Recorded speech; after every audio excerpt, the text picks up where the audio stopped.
About this fight, Sean. I mean, Anderson versus Bakole. Bakole is like, to me, just a monster in the ring. Just get out of his way. He's just going to wreck everything in sight. I mean, look at this right now. He's just standing like, all right, do what you got to do, and then let's do this face-off.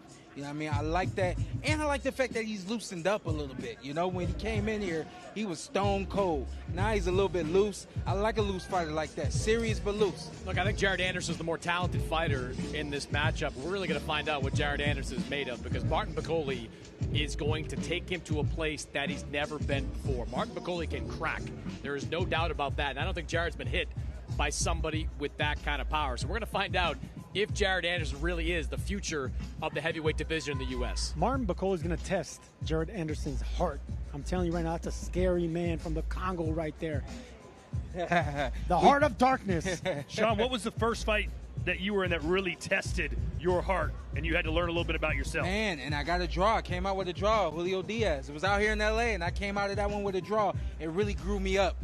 You don't want to have a fight like this against a man like Bakole. In the 6th round, you think you can do better? He said, yeah, I'm going to do it in 5. But that's what we need to see out of Andy Cruz. He's currently ranked in the top 10 by 3 of the 4 sanctioning bodies. But if he's going to make a splash and get one of those voluntary opportunities, you got to make yourself a television star. You got to do what Sergio Mora hates.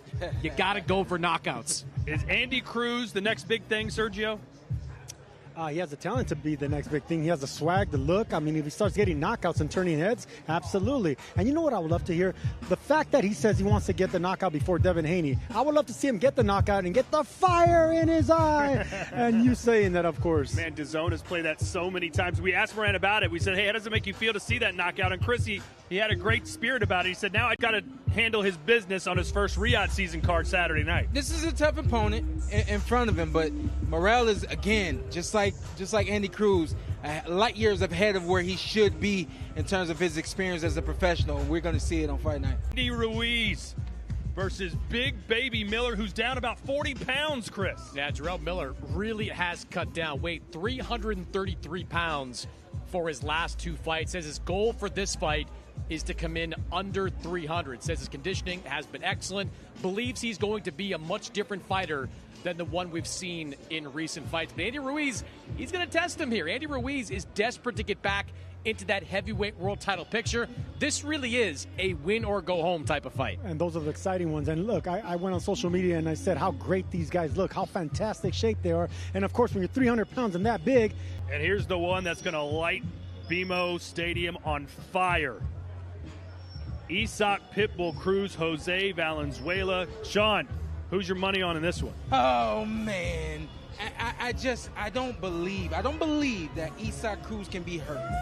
And if you don't have the kind of boxing ability that a Tank Davis had to move on him, manipulate him, make him miss, and make him pay a little bit the way the Tank was able to, you can't beat him.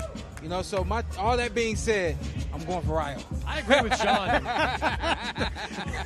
There you go. I agree with Sean that I don't think Isaac Cruz can be hurt, but I do believe Jose Valenzuela can outbox him. Look, Jose Valenzuela coming off that terrific win against Chris Colbert in his last time out. He's jumping up to 140 for the first time in this fight. And look, sparring's not everything, but in that Robert Garcia Boxing Academy, you can get some pretty damn good sparring. And one of the guys that Valenzuela's been sparring with for this fight was Oscar Duarte, who is as physical as they get at 135 or 140.